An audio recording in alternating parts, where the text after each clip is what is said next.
started off by suggesting that if you're going to take a knife into the bush, you might want to know how to keep the dang thing sharp. You're going off now to spend a month in the bush, and you're going to have to maintain that knife. Take a knife that you'll have to maintain with the resources that you have in the bush. Okay? What are your thoughts on that? When you ask me why am I taking a knife in the bush, I'm flabbergasted because I can't imagine going into the bush without a knife. Right. That's one of our most basic tools, and so my thought is not, am I going to take a knife into the bush, or even what knife am I going to take, but whatever knife I've got, I know I need to keep it sharp. Right. And if it's not sharp, it's not a knife. Right, but you are also you're the person that taught me how to sharpen. Okay, you taught me not everything I know, but all the good stuff, certainly. So when you think about taking a high quality bushcraft knife into the bush, you're the kind of guy that normally would carry all the, really top-notch sharpening system. But if you didn't have that, I don't take that into the bush. Okay, So, but if you didn't have your good gear to keep your knife sharpened, yeah. Okay, what would you do if you found yourself in the bush with a high quality knife? We're talking, a couple $100 knife here. More. Or more, right? Okay. More than my pay grade can handle. Well, how would you take care of your knife? All right. And what's your attitude towards taking an expensive bushcraft knife and sharpening it on natural stone that you created yourself? Well, if you're in the bush, you want the best tool, and if you only have one knife, you want it to be a good one. You don't want it to be, if all you have is a cheap one, then you need to make a cheap knife sharp. But I want to take the best tool that I've got. If I'm going to go hunting, I want a rifle that's going to shoot straight. Right. If I'm going to go into the bush with a knife, I want one that's going to be sharp, and I want to be able to keep it sharp. And yeah, I've got my own way of sharpening knives that I've developed over the years, and when I'm at home sharpening knives, I use those techniques. I don't take that stuff out into the bush. And if you're going out in the bush and you're going to get stuck in the bush, you may not, anything you don't take with you, obviously you don't have. If you don't have a sharpening system with you, you have to make one. And you can make one. I made this one. What you need is a flat surface.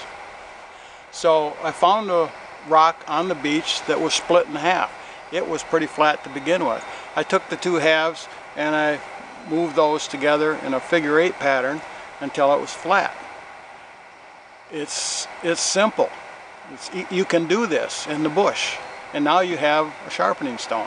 You have a flat surface, and knives come in a lot of different configurations.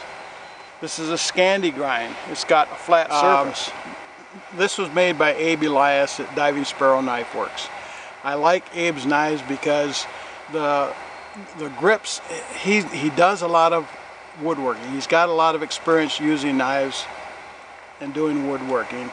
His handles are some of the most ergonomic handles I've seen in the knife business. His grinds are really great. Perfect, right. Yeah. And a Scandi grind, this is hand ground. And we've looked this over earlier. It's a beautiful grind. Yeah. It's very symmetric. Comes together right in the middle of the steel. It's uniform all the way along. It's perfectly flat.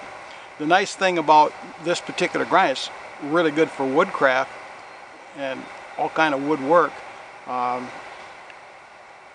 It's also simple to sharpen. If you put a flat surface of your sharpening device and slide it along the flat surface of the knife, you're going to sharpen that blade. And we talked about, well, can you sharpen it with this particular stone? What is this stone? What's the grit? I don't know, but I do know this. If this will dull a knife, this will sharpen a knife. You just have to have the two come together in the right way. And so I like convex edges a lot. You don't sharpen a convex edge this way, other than you can do that right at the edge. But on a convex, it's instead of flat, it's curved. And so I strop that. I do that on carborundum paper is my favorite method for doing that. But on a Scandi grind, you've got that nice flat surface that you can, what I would say is you can register. So when you run this along here, your objective is to keep that stone flat with the grind all the way out to the edge. You,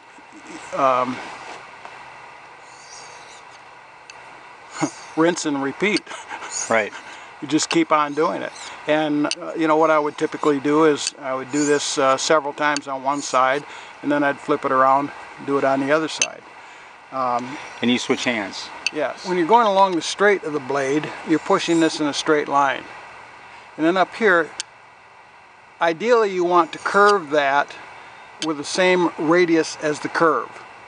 So your wrist is going to mimic the radius of that curve. Right. Now, I was doing that, I wasn't talking about doing that, but you naturally do, to me, right. My mind doesn't conceive of doing it any other way. Right. Okay. Now, if you try to do this without changing hands, your wrist isn't over here to make that radius. Your wrist is over here. So the curves just aren't working right. And so to me, the natural way to do this is to switch hands. And if it feels awkward to you, get over it. We're going to talk about a fine point here. Sometimes when people sharpen a knife, they end up rounding off the point. And that occurs when whatever technique you're using, you go over the point, and if you're putting pressure on the blade and you go over the point, that pressure is working this way at the point. And so you can round that off.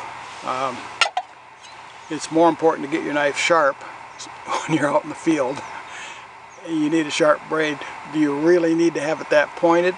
No. But do you want to preserve it? Yes. So how would you do that? Well, if you're using a rock to sharpen your knife, again, we're going to keep that flat against that Scandi grind, slide this down, and we simply stop while the point is still on the stone. We'll go back and start it again. Now we're not going past the edge, so we aren't doing this. We're not rounding off the edge. So that's just that's a fine point, because again, if you were to round, let's say that you got that rounded off and you want that a sharper point again, maybe so that when you're digging, putting a hole in the fireboard or putting a hole in anything, you want a sharper point there. So if you've rounded it off a little bit, well, there's a solution to that too. Right. If you can't raise the bridge, lower the river. Right. You know? So you can fix it. It's your knife. Right. You own it. And when you can take a stone and shape that knife however you want it, you really own it. I don't know what kind of, it's a sedimentary rock of some sort. It was formed in water from the deposition of fine silt or clay or sand or something. Where did you find that stone? I found that on the beach of Lake Michigan. It was split. Now, it's pretty close to a flat surface when I found it, because it split along, when this was laid down in layers, it will naturally fracture in one of those layers, and that's what had happened to it, whether it was from freezing in the winter or whatever. That stone had split. Going in the figure 8 pattern helps to, if you're going to roll a little bit one way, it helps to offset that. It just helps to make it flatter. I picked that up somewhere long ago and just applied it in doing this. So we end up with a nice flat surface on a fine grained rock. I don't know what the grit is. I don't really care. The only difference, if it was more coarse, it would put deeper scratches in this and sharpen it. It would take it down faster. If it's finer, it might take you longer. What else you got to do? Yeah. You know, you're out in the bush, your knife is dull, you need to get it sharp, and this will do it. So don't let the perfect be the enemy of the good. We talked about that. That's good enough. So once you've got this knife dull, and then you've taken and you've made a stone, and you've made it sharp again, you own that knife. You own that sharpness. You own the ability to always turn a knife-like object into a knife. Put some sharpening compound on the inside of your belt, then you've got that along with you too. And I like to just step on the buckle and stretch the other end over my knee and then pull on that to make that tight.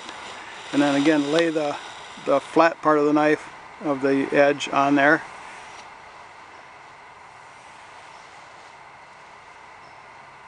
Brush away the mosquitoes.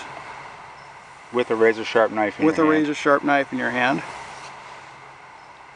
Look, if you use a knife, you're going to cut yourself. Get over it. Just try not to do it too deeply. What I like to do is, I like a knife to be nail nicking sharp. In other words, if that edge will slide on your thumbnail, it's not sharp. If you touch it to your nail and it bites, that's what I call nail nicking sharp. That's a really good working edge. And I don't, you know, the normal standard would be to test this on notebook paper, but you can probably tell from this that that's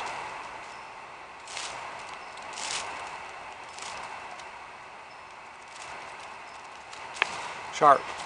It's just going to get better and better with use.